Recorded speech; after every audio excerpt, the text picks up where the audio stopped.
Hello everyone, जय भीम, नमो बुद्धाय। स्वागत है आप सभी का ट्रूथ लिटरेचर में। और आज हम डिस्कस करेंगे बौद्धों की परंपरा। तो जो गौतम बुद्ध से पहले जो 27 प्रकार के बुद्ध थे, आज की वीडियो में हम डिस्कस करने वाले हैं। तो आइए शुरुआत करते हैं। वीडियो काफ़ी ज़्यादा महत्वपूर्ण है। साथ ही साथ एक सवाल अक्सर पूछा जाता है कि तथागत बुद्ध के पिता का कौन सा धम्म था, तो वह भी इस वीडियो में हम जानने का प्रयास करेंगे। तो आइए शुरुआत करते हैं और देखते हैं बौद्धों की परंपरा। तो लिखते हैं कि गौतम बुद्ध से पहले भी बुद्ध थे। बुद्ध वंश की अष्ट कथा, महापदन सुत्त आदि में बौद्धों की परंपरा का वर्णन है। डॉक्टर भदंत आनंद कौशलयान ने गौतम बुद्ध से पहले के बुद्ध नाम से पुस्तक भी लिखी है, जो कि आप चित्र संख्या 12 में देख सकते हैं।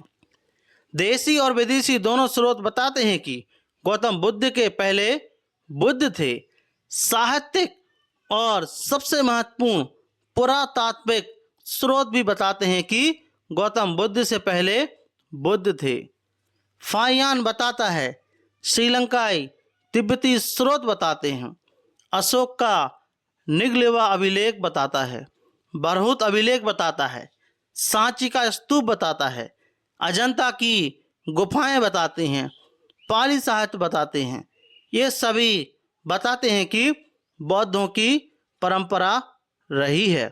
जब सिख धर्म में 10 गुरुओं की परंपरा हो सकती है, तो बौद्ध धर्म में 28 गुरुओं की परंपरा क्यों नहीं हो सकती, ये हम प्रश्न कर सकते हैं। आइए देखते हैं कि 28 बुद्धों के नाम क्या हैं। तो सबसे पहले जो बुद्ध थे उनका नाम था तणहंकर तणहंकरा बुद्ध। दूसरा मेधंकर बुद्ध। तीसरा बुद्ध थे जिनका नाम था शरणंकर बुद्ध। फिर दीपांकर बुद्ध, कौंडिल्य बुद्ध, मंगल बुद्ध, सुमन बुद्ध, रेवत बुद्ध, ऐसे ही शोभित बुद्ध, अनोमदस्सी बुद्ध, पदम बुद्ध, नारद बुद्ध, पदम मुत्तर बुद्ध, सुमेध बुद्ध, इसके अलावा सुजात बुद्ध, पियदस्सी बुद्ध, अर्थदस्सी बुद्ध, धम्मदस्सी बुद्ध, सिद्धार्थ बुद्ध, तिस्स बुद्ध जो कि 20वें बुद्ध थे। ऐसे ही फुस्स बुद्ध, विपस्सी बुद्ध, सिखी बुद्ध, विशस्बु बुद्ध, ककुसंग बुद्ध, कोणागमन बुद्ध, और जो 27वें बुद्ध थे उनका नाम था कश्यप बुद्ध और गौतम बुद्ध। तो हमने जाना कि 28 प्रकार के बुद्ध हुए हैं। तो जानेंगे कि इनका आर्कियोलॉजिकल सोर्स क्या है। जितने हमने बुद्ध देखे हैं उनमें से कुछ के। तो जैसा कि हम जानते हैं कि जातक कथा, दोरे निदान 2 से 26 एवं बुद्ध वंश 3 से 26 में 24 बुद्ध एवं उनके बोधि वृक्षों का विवरण है। ये विवरण दीपांकर बुद्ध से आरंभ होकर कश्यप बुद्ध पर खत्म हो जाता है। इसके अलावा दीपांकर बुद्ध से पहले 3 बुद्धों तणहंकर, मेधंकर और शरणंकर का वर्णन इसमें नहीं है। ऐसा कहा गया है कि दीपांकर बुद्ध से पहले के 3 बौद्धों के कोई बोधिसत्व नहीं थे, इसलिए ये तीनों बुद्ध इनकी सूची से बाहर हैं। इसलिए डॉक्टर बाबा साहब अम्बेडकर को हम बोधिसत्व भी बोलते हैं। ऐसे ही गौतम बुद्ध बौद्ध धर्म के संस्थापक नहीं थे। एक बहुत महत्वपूर्ण बात है कि जो तथागत बुद्ध हम बोलते हैं, तथागत जो हम बुद्ध बोलते हैं उनको, वह संस्थापक नहीं थे बौद्ध धर्म के। वे तो बौद्ध धर्म के प्रवर्तक थे। संस्थापक और प्रवर्तक में अंतर होता है। इसके अलावा गौतम बुद्ध ने धम्म चक्र का परिवर्तन किया था। वे धम्म चक्र के संस्थापक नहीं थे, उन्होंने परिवर्तन किया था। संस्थापक किसी धर्म की स्थापना करता है, जबकि प्रवर्तक पहले से चले आ रहे किसी धर्म को परिमार्जित करते हुए नए सिरे से चालू करता है। तो ये बहुत महत्वपूर्ण बात थी कि तथागत जो बुद्ध हैं वो धर्म के संस्थापक ना होकर प्रवर्तक हैं। उस विचारधारा को उन्होंने आगे ले जाने का काम किया। गौतम बुद्ध से भी पहले भी थे, मतलब उनसे भी पहले बुद्ध थे। जैसे मैंने बताया, न केवल गौतम बुद्ध बल्कि उनके फादर मतलब उनके पिता भी, और उनके फादर इन लॉ मतलब उनके ससुर भी पहले से ही बौद्ध धारा के थे। तो आई होप इस प्रश्न का उत्तर भी मिल गया होगा, जो अक्सर पूछा जाता है कि गौतम बुद्ध के फादर कौन थे, और वो तो बोलते क्षत्रिय थे, या फिर ये बोलते हैं वो तो हिंदू धर्म को मानते थे।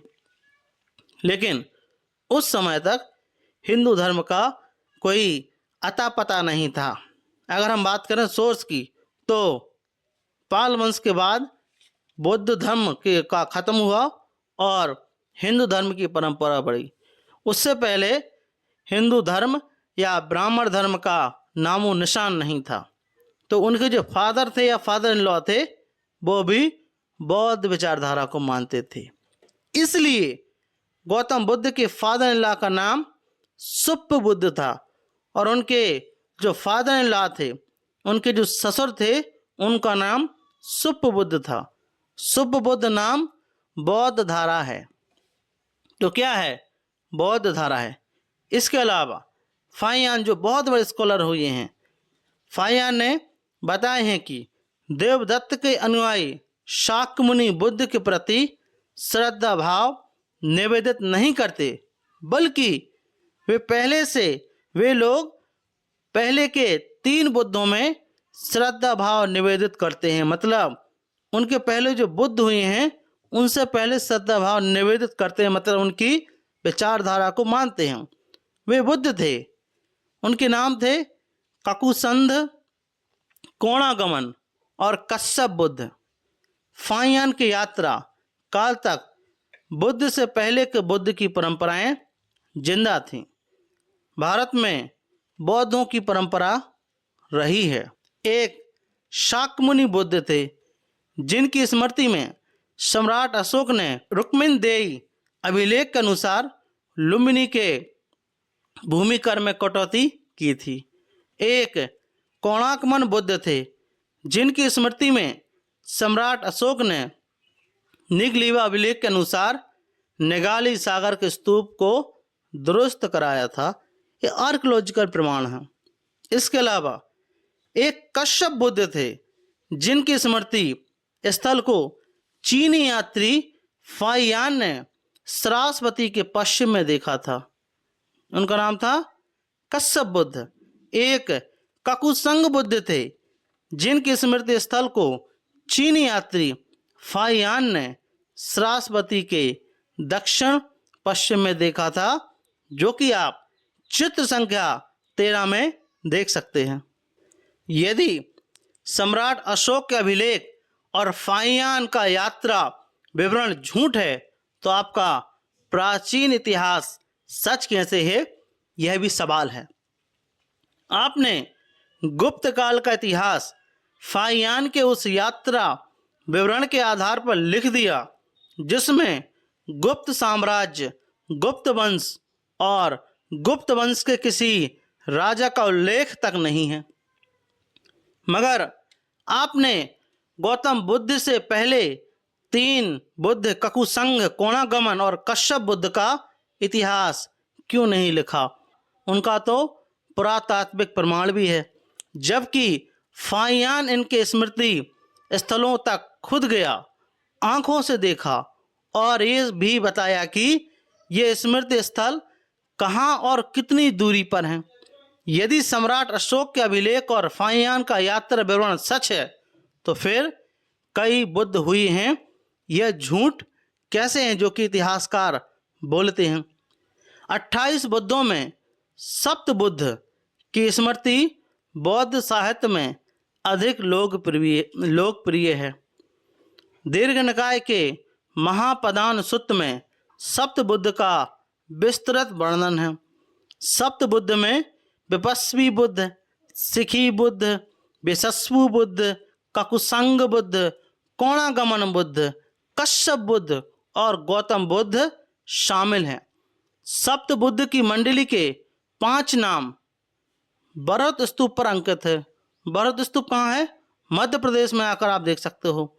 सिखी बुद्ध का नाम स्पष्ट नहीं है, जबकि वेशस्वु के नाम की जगह है भगवतो बोधि सालो लिखा है। बाकी 5 बुद्धों के नाम कोई 2000 साल पहले से अंकित कराए गए हैं। एक में लिखा है भगवतो कोणागमनस्य बोधि और दूसरे में लिखा है भगवतो विपस्सो बोधि। सप्त बुद्ध का दूसरा प्रमाण हमें सांची स्तूप पर मिलता है, जो सप्त बुद्ध हैं।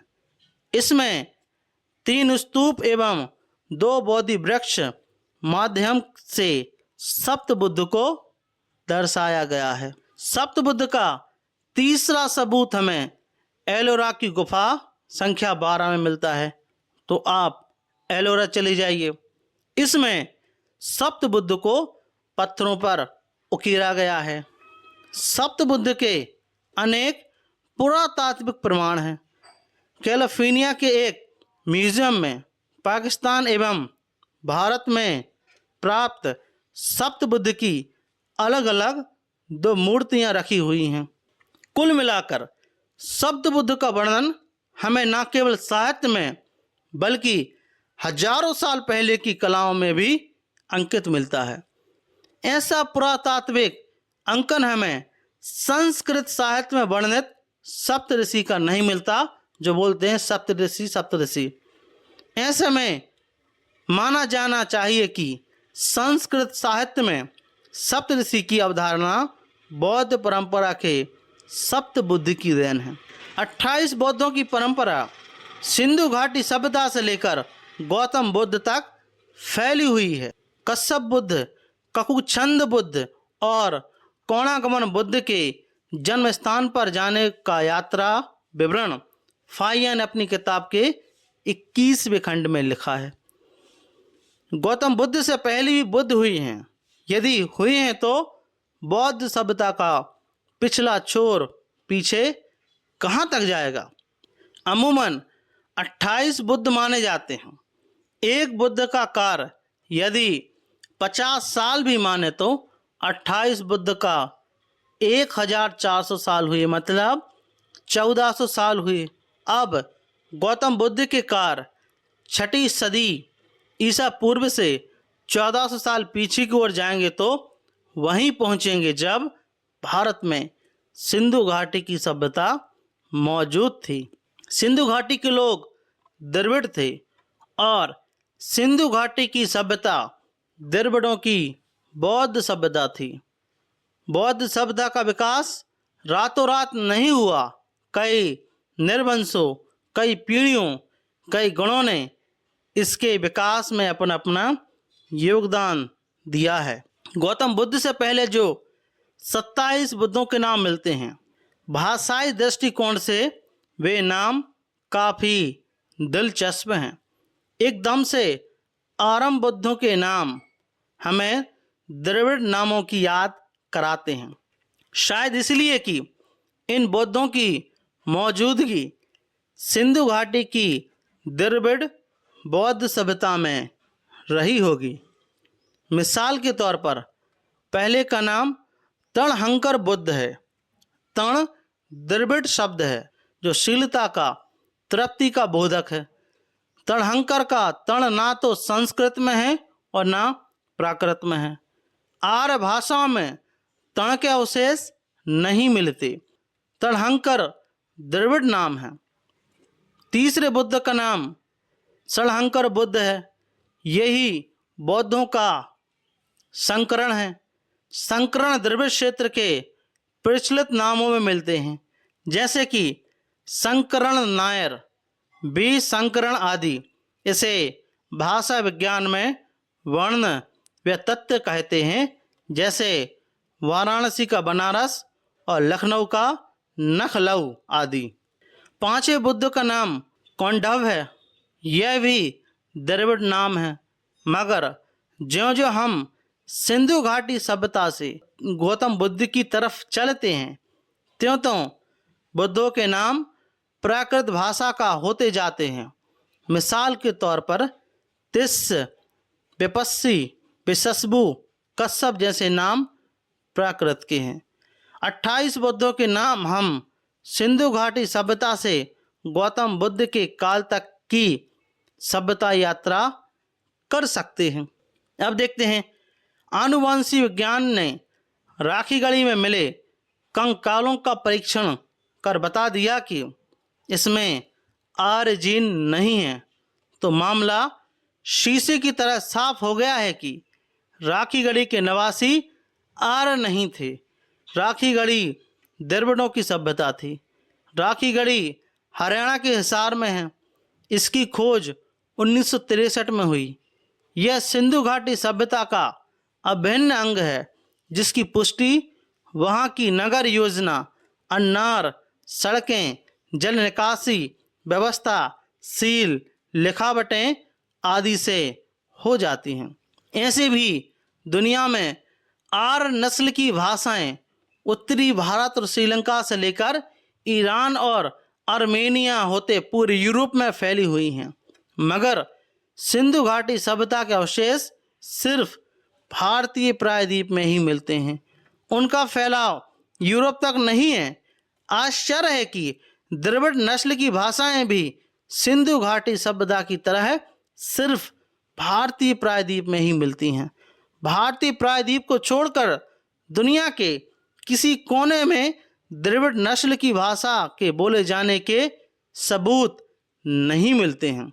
सिंधु घाटी क्षेत्र से हमें आर्य भाषाओं के बीच नदी के द्वीप की तरह एक द्रविड़ भाषा मिलती है। उसका नाम ब्राहुई है। ब्राहुई भाषा पूर्वी बलूचिस्तान में बोली जाती है। इसके पूर्वी किनारे पर सिंधु घाटी की बौद्ध सभ्यता मौजूद है, मगर सिंधु घाटी की सभ्यता द्रविड़ों की सभ्यता थी। शायद इसलिए आरंभिक बौद्धों के नाम द्रविड़ भाषा के सबूत प्रस्तुत करते हैं। मिसाल के तौर पर पहले का नाम तणहंकर बुद्ध है। तण द्रविड़ शब्द है जो शीलता का बोधक है। आर्य भाषाओं में तण के अवशेष नहीं मिलते। तीसरे बुद्ध का नाम शंकर बुद्ध है। यही द्रविड़ों का संकरण है। संकरण द्रविड़ क्षेत्र में प्रचलित नामों में मिलते हैं, जैसा कि पहले भी बताया है, संकरण नायर, बी संकरण आदि। इसे भाषा विज्ञान में वर्ण व तत्व कहते हैं, जैसे वाराणसी का बनारस, लखनऊ का नखलऊ आदि। तो हमने जाना किस प्रकार से 28 प्रकार के बौद्ध हैं जिनका नाम सिंधु घाटी सभ्यता तक जाता है, और हमने यह भी देखा कि जो सिंधु घाटी सभ्यता थी वह द्रविड़ सभ्यता थी, और जो शुरुआती में जो नाम मिलते हैं बौद्धों के, वह नाम द्रविड़ नाम से मिलता जुलता है। तो हमने जानने का प्रयास किया। तो आपका इस वीडियो के बारे में क्या मानना है, कृपया हमें कमेंट बॉक्स में ज़रूर बताएं। और यदि आप ट्रुथ लिटरेचर पर नए हो तो ट्रुथ लिटरेचर को आप लोग सब्सक्राइब जरूर करें। साथ ही साथ जॉइन बटन के माध्यम से चैनल की मेंबरशिप भी आप ले सकते हैं। हमें सहायता मिलेगी और मोटिवेशन मिलेगा। So thank you very much. जय भीम, जय भारत।